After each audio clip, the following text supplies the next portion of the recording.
All right, are you Zakarian Wagner? And Mr. Wagner, in cause number 24, DCCR 0912, is on probation for tampering or fabricating physical evidence with intent to impair. Was placed on probation for a term of 10 years, ordered to go to ISF, and then there was a motion to revoke community supervision filed. We were here previously. Pleas of true were entered in counts 1 through 7.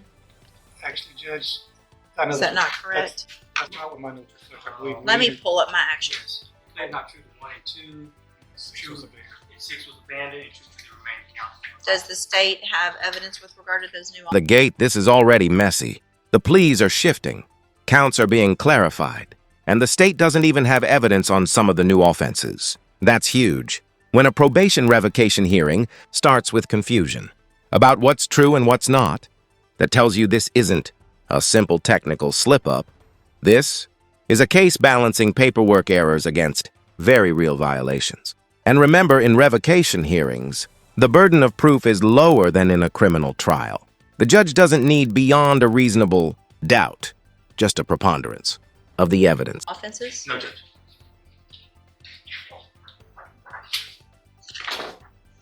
Okay.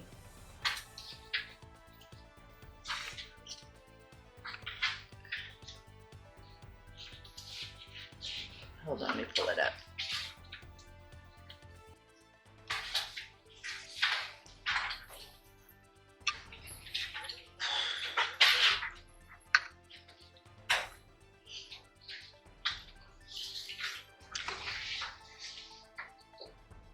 Okay, so the pleas of true, the updated report is not correct. The pleas of true were to counts 3, 4, 5, and 7.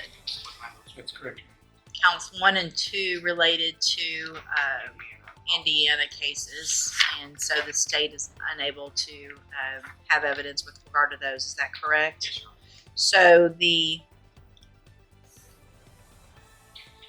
counts 3 was avoid association with anyone previously convicted of a crime. Count 4 was not to leave the state of Texas without prior approval.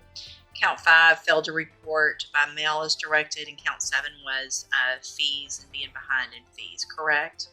Yes. I have received the updated report, and also I have received jail incident reports. Has everyone had an opportunity to review all of those? Yeah. Yes, Judge. Are there any additions or corrections to that updated report other than the pleas of true that I just corrected? No, yeah. Okay, Mr. Rojas, you may proceed. Thank you, Judge. Regarding the incident in Indiana, because he did plead true to leaving the county and being in, he tells me he had previously lived in Indiana. When he moved down to Texas, he left some things in his apartment in Indiana, clothing, furniture, things like that. He had a roommate here in Texas who was moving to Indiana, and at that point he had an opportunity to go back in the truck and bring his things back. He should have asked for permission, Judge. He didn't get permission. He just thought he could make a quick trip to Indiana, get his things, and come back. And that at that point, when he was arrested with another person, the charges against him were never filed. The other person that he was with in Indiana was the one that was charged with those crimes. He's asking me to be continued on to probation, and I'll talk about the reporting. He pled true to not reporting to Jefferson County by mail. He tells me he was reporting in person in Orange. He never failed to report in person in Orange. He reported all the times he was supposed to, and I don't see an allegation about that. So I tend to believe that's probably true. He didn't know he had to report to Jefferson County by mail. That's the reason he tells me. That's why he didn't do that. Before he was arrested on the motion, he was working construction, doing guardrails on the highway with the highways department. Obviously, he lost that job. He says his mother has a friend who has a wood shop. He can get a job doing that if he were allowed to continue probation. He will be living with his mother in Orange, and so he's asking to be continued on probation. He's still a young man, Judge. He's 20 years old. Obviously, certainly old enough to know better than to go out and do these things. But especially being on probation. I think he's still young enough to not really understand fully the consequences of what's going to happen to him if he doesn't. I think this has been a wake-up call. He's been in jail since September, I believe. Again, we're asking you to keep him on probation, let this time in jail serve sanctions, and I don't know what other classes we can give him. He's already been to ISF, but obviously whatever conditions the court thinks is appropriate. This is the classic defense pitch. Young, immature, misunderstood. Give him one more shot. And to be fair, 20 years old is young. But here's the tension. Probation isn't a warning. It's already the second chance. ISF up front. That's the court saying, I'm investing in you. So the real question for you watching is, at what point does he's young stop being an excuse and start being a pattern? So the person that you were with, that you got in trouble with up in Indiana, has a motion to revoke his probation here in Jefferson County too, correct? Mr. Dyer, Jacathan Dyer. What? So I think that's what he went in for. Real quick too, so the allegation of failing to report by mail or online was for May, June, and July. But he had been on probation for several months prior to that. So had he reported online or by mail prior to those dates? He had been in custody waiting to go to ISF, but he couldn't be charged with Harrison County, so he had to be transferred to Harrison. Okay. For that, wait for ISF, didn't go to ISF. And what was that Harris? I remember that.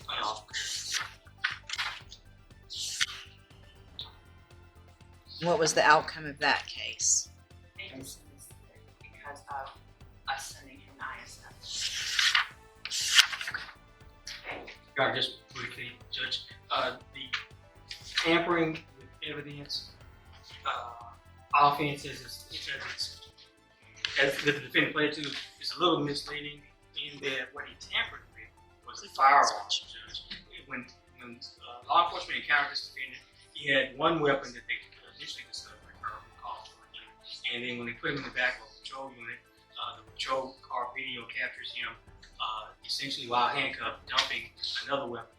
That weapon was outfitted with what was tantamount to a Glock switch. I say tantamount to a Glock switch because when ATF tested it, it did not meet all of its requirements to be technically a Glock switch. So he dodged a bullet on, well, no pun intended, dodged a bullet on federal charges because we were looking at potential federal charges with the Glock switch. So there's two firearms that he was in possession of. Then he's got the unlawful carrying of a weapon in use, albeit eventually dismissed. I'd ask the court to take into consideration this defendant has an affinity for firearms, and not only firearms, but Glock switch, Judge, you know the damage that Glock switches can do if there was a fully functional Glock switch, Judge. I'd ask that this court focus to inspiration. Senior prison judge, and of course, that amount of prison is of course discretion. I do understand that he's a youthful offender. The judge, you know, these youthful offenders, these guns, and lots of just they're wreaking havoc, you know. At a certain point with the same message, I'd ask the court to send it. And here's where this shifts from technical violations to public safety. We're no longer just talking about missed mail-in reports. We're talking about firearms. Multiple firearms, and something resembling a Glock switch, which, if fully functional, turns a handgun into something far more dangerous. The prosecutor's argument is strategic. Not just he broke probation, but he's escalating. That's a powerful framing. Because judges don't just sentence for the past. That's all. Thank you, Mr. Coleman. And Ms. Martinez, thank you for being here. Do you have anything to add that's not already in your updated report? Ma'am, it is hard to supervise someone almost immediately from the state without reporting it, requesting permission. We wouldn't have known he was up there if they hadn't called us to tell us we were in custody of their jail.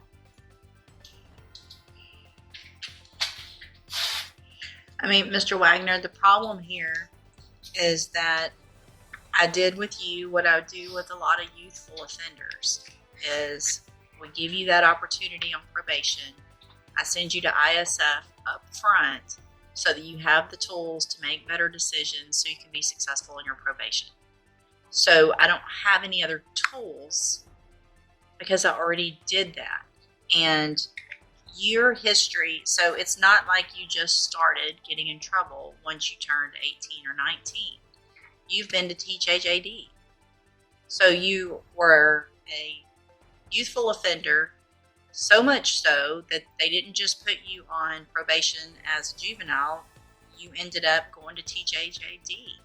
And it takes a lot, in my opinion, it seems like sometimes, for these minors to be sent there. So you must have really frustrated and done something to end up in juvenile prison. Then you get out and you're doing the same thing, and I don't.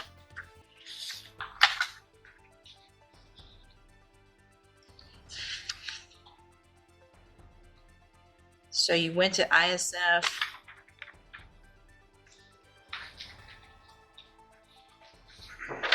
So April 7th of 25, you get dropped off when you were discharged from the ISF to probation. Placed on a mail-in caseload, courtesy supervision was accepted by Orange on May 21st. 2 months later, you're in Indiana in jail in Indiana with someone who's also in trouble in Jefferson County that probably wasn't supposed to be or didn't have permission to be in Indiana either, I'm guessing.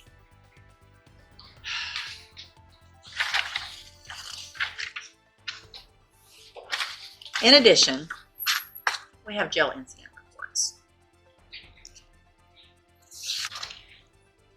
where you prove to me that you don't want to follow anybody's rules. You obviously don't want to follow probations, and you don't want to follow the correctional officers.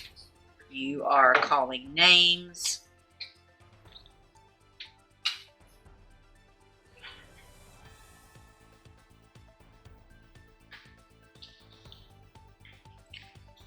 I can't even say the words. You're going to slap the F out of the correctional officer. That's great. You're going to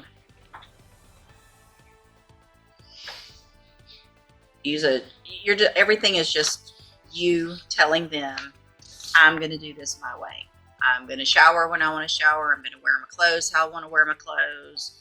I'm going to tell you to hush when you're talking to me. Notice the judge's tone shift. Up until now, she's analytical. Now, it's frustration.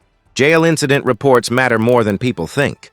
They show behavior when no one's watching for court optics. And from a judge's perspective, if you can't follow rules in a controlled environment, how are you going to follow them outside? Let me ask you. Do those jail write-ups seal his fate more than the Indiana? I'm going to call you names.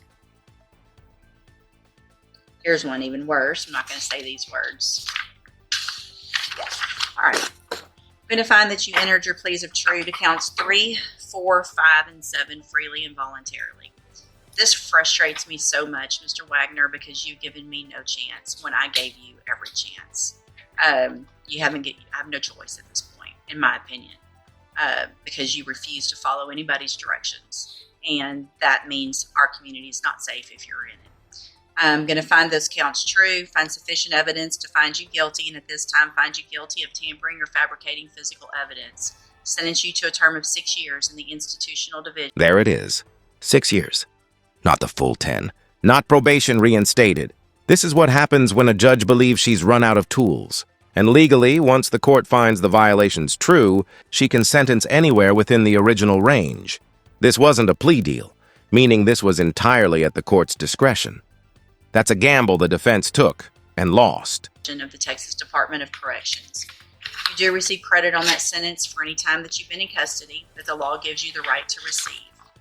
You're going to be handed a trial court certification that shows this was not a plea agreement. You can talk to your attorney about any possible rights to appeal. I need y'all to sign that, and then you'll get your copy. Also, I'm handing you a written admonishment regarding your ineligibility. Go ahead and let's read this.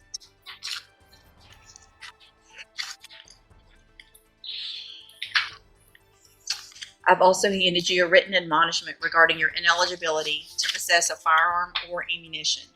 Because of the judgment entered against you, you're ineligible under Texas law to possess a firearm or ammunition.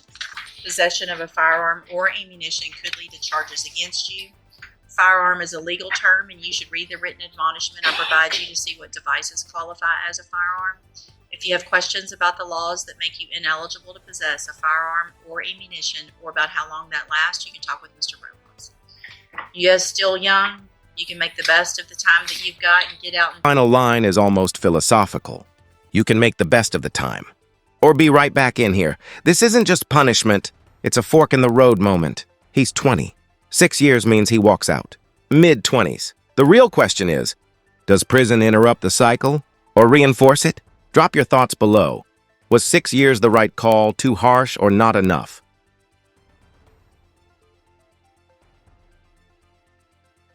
do better, or you can get out and do worse and be right back in here. So I hope you take advantage of doing better with your life. Go back with